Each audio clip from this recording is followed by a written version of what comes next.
नहमदुहु व नुसल्ली व नुसल्लिम अला रसूलिहिल करीम अम्मा बाद फ़अऊज़ु बिल्लाहि मिनश शैतानिर रजीम बिस्मिल्लाहिर रहमानिर रहीम। मेरे मुअज़्ज़ज़ सामाईन इकराम, अस्सलामु अलैकुम व रहमतुल्लाहि व बरकातुहू। मैं अपने रब्बे कायनात से ये दुआ करती हूँ कि मेरे जितने भी सुनने वाले हैं रब्बे कायनात सबको सेहतमंद, तंदुरुस्त और लंबी ज़िंदगियाँ अता फरमाए। हम सब की हर मुश्किलों, परेशानियों, तंगदस्तियों में मेरा रब्बे कायनात हमारी मदद अता फरमाए। हमें ज़हनी, रूहानी, जिस्मानी अज़ियतों, तकलीफ़ों, बीमारियों से निजात अता फरमाए। हमें ज़हनी और रूहानी सुकून अता फरमाए। हमें बीमार दुनिया से बचाकर बीमार मदीना बनाए। और जो हम सब के हक़ों में बेहतर है मेरा रब्बे कायनात हमारे लिए वो अता फरमाए। और जो हमारे हक़ों में बेहतर नहीं उसका ख्याल भी हम सब के दिलों से निकाल दे और हम सब को अपनी रज़ा पर राज़ी रहने वाला बना दे। आमीन सुमा आमीन। माशाल्लाह से आज रमज़ानुल मुबारक की 5 तारीख हो गई है, 5वां रोज़ा और हफ्ते का दिन है।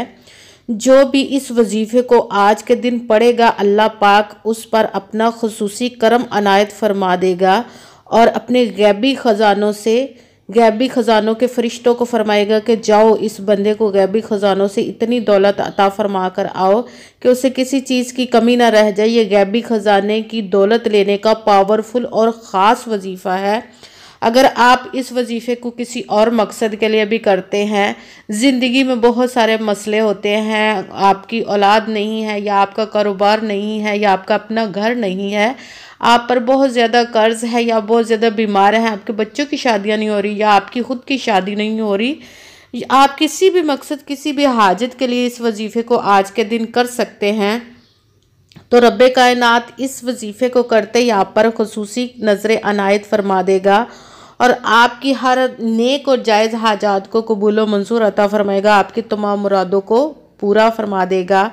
अब सबसे पहले आपको रब्बे कायनात की ज़ाते पाक पर यकीन कामिल होना चाहिए। कहते हैं कि यकीन कामिल होता है, पीर कामिल नहीं होता। और अच्छी नीयत रख के कीजिएगा कि रब्बे कायनात कुरान पाक में इरशाद फरमाता है इन्नमल आमालु बिन्नियात, कि जो अमलों का दारोमदार होता है वो नीयतों पर होता है। अगर हमारी नीयत अच्छी है तो हमारा अमल भी अच्छा होता है और अगर हमारी नीयत ही अच्छी नहीं तो हमारा अमल भी अच्छा नहीं होता। चाहे हम जितनी मर्ज़ी मेहनत कर लें, जितनी मर्ज़ी कोशिश कर लें, हमें वो अजर वो फल नहीं मिलता। इसलिए अच्छी नीयत रख के कीजिएगा। 5 वक्त की नमाज की पाबंदी तो आप लोगों ने लाजमी रखनी है। और अगर वीडियो अच्छी लगे तो इसको लाइक ज़रूर कीजिएगा और आगे भी शेयर कर दीजिएगा ताकि किसी दूसरे को हमारी वजह से फ़ायदा पहुंचे तो हमारे लिए सदका जारिया बन जाए। और जो नए हैं इस चैनल पर, इस चैनल को सब्सक्राइब ज़रूर कर ले, बेल आइकन को भी दबा लें ताकि मेरी अगली आने वाली वीडियो आप तक पहुंच सके। और जब वजीफ़ा करने लगे तो कमेंट्स में अपना नाम और जहां आप रहते हो उस जगह का नाम ज़रूर लिखिएगा ताकि मैं भी आप लोगों के लिए दुआ कर सकूँ। और कमेंट्स में अल्लाह पाक का एक नाम भी ज़रूर लिख दीजिएगा और फिर वजीफ़े की भी आप लोगों को इजाज़त मिल जाएगी। अगर कोई मुझसे किसी मसले के बारे में इस्तिखारा करवाना चाहते हो या किसी काम का हिसाब लगवाना चाहते हो या कि वजीफ़ा पूछना चाहते हैं किसी काम के लिए या महफिल मिलाद के लिए बुलवाना चाहें या कुरान पाक ऑनलाइन पढ़ना चाहते हो तो व्हाट्सअप का नंबर वीडियो पर चल रहा है, आप लोग रब्ता कर सकते हैं। अगर मेरे भाई या बुज़ुर्ग मुझसे रब्ता करना चाहते हो तो व्हाट्सअप पर वॉइस मैसेज करके मुझे अपना मसला बता सकते हैं। अगर बहनें या माएँ मुझसे रब्ता करना चाहती हो तो व्हाट्सअप पर वॉइस कॉल करके मुझे अपना मसला बता सकती हैं, मेरे साथ बात कर सकती हैं। और आपने पूरी वीडियो को सुकून के साथ सुन के समझ के फिर वजीफ़े को करना है। ऐसा ना हो कि आप वीडियो को स्किप कर करके छोड़ के सुने और फिर कोई बात रह जाए और आपका फिर वजीफ़ा ठीक ना हो। और आपने अपनी तरफ से किसी वजीफ़े में ना तो कोई कम लफ्ज़ करना और ना ही ज़्यादा बढ़ा कर पढ़ना है। अगर हम अपनी तरफ से किसी लफ्ज़ को कम या ज़्यादा भी कर देते हैं तो हमारा वो वजीफ़ा ठीक नहीं होता। इसीलिए जिस तादाद और जिस तरतीब के साथ मैं आप लोगों को वजीफ़ा बताऊँ उसी तादाद और उसी तरतीब के साथ आपने इस वजीफ़े को करना है तो इंशाअल्लाह रब्बे कायनात हम पर करम अता फरमाएगा। इस वजीफ़े को आज के दिन रमज़ानुल मुबारक की 5 तारीख को किसी भी वक्त, किसी भी जगह पर, किसी भी टाइम पे पढ़ सकते हैं। आप घर में, ऑफिस में, मदरसे में, मस्जिद में, शॉप में, दुकान में, दफ्तर में, कहीं पे भी बैठकर आप इस वजीफ़े को पढ़ सकते हैं। मगर जब वजीफ़ा करने लगे तो पूरा वजीफ़ा करके ही आपने उठना है। وظیفے کے درمیان نہ تو آپ نے کسی سے بات کرنی، نہ ہی اٹھنا ہے، نہ فون استعمال کرنا ہے۔ بالکل خاموشی، توجہ، سکون کے ساتھ آپ نے اس وظیفے کو کرنا ہے۔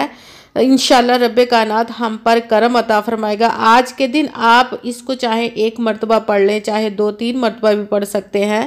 اپنے مقصد کو اپنے ذہن میں رکھ کے اس وظیفے کو کیجئے گا۔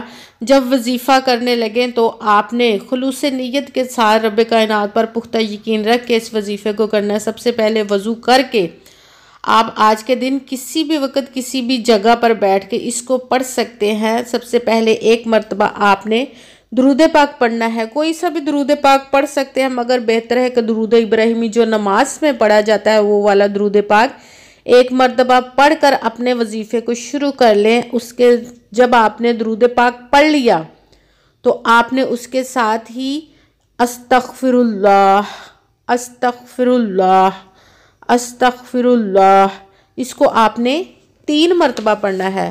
جب استغفر اللہ 3 مرتبہ پڑھ لیا تو 1 مرتبہ اعوذ باللہ من الشیطان الرجیم، بسم اللہ الرحمن الرحیم، آپ نے 1 مرتبہ پڑھ کے اپنے وظیفے کو شروع کر دینا ہے۔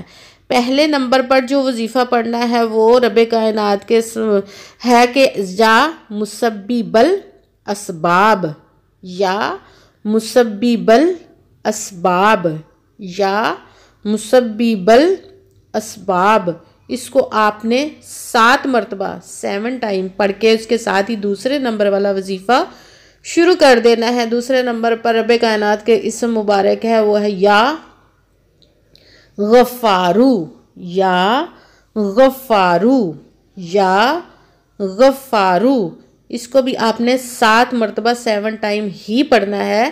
اس کے ساتھ ہی قرآن پاک کی ایک سورت پڑھنی ہے جو قرآن پاک کی سب سے چھوٹی سورت ہے، سورہ کوثر ہے۔ سورہ کوثر کو آپ نے پڑھنا ہے بسم اللہ الرحمن الرحیم، اِنَّا أَعْطَيْنَاكَ الْكَوْثَرَ فَصَلِّ لِرَبِّكَ وَانْحَرْ إِنَّ شَانِئَكَ هُوَ الْأَبْتَرُ۔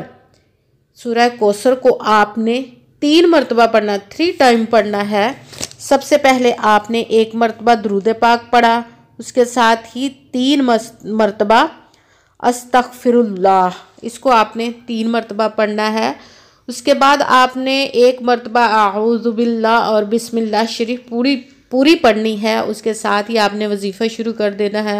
پہلے نمبر پر یا مسبب الاسباب، اس کو آپ نے 7 مرتبہ 7 ٹائم پڑھ کے دوسرے نمبر والا وظیفہ پڑھنا ہے یا غفارو، اس کو بھی آپ نے 7 مرتبہ 7 ٹائم ہی پڑھنا ہے۔ اس کے بعد آپ نے ساتھ ہی سورہ کوثر پوری پڑھنی ہے بسم اللہ شریف کے ساتھ، 3 مرتبہ پڑھنی ہے۔ اس کے ساتھ ہی وہی درود پاک پڑھنا جو درود پاک آپ نے وظیفہ شروع کرنے سے پہلے پڑھا تھا، وہ درود پاک پڑھ کے آپ نے دونوں ہاتھوں کو رب کائنات کی بارگاہ میں بلند کر لینا ہے۔ خوب سب سے پہلے اپنے گناہوں کی بخشش کی دعا کرنی ہے۔ جب گناہوں کی بخشش کی دعا کر لیں تو جس مقصد جس حاجت کو آپ نے اپنے ذہن میں رکھ کر جس مقصد کے لیے آپ نے وظیفے کو کیا اس کی خوب دعا کیجئے گا، اور دعاؤں میں مجھے بھی لازماً یاد رکھیے گا، میرے لیے بھی دعا کیجئے گا۔ جزاک اللہ خیرہ۔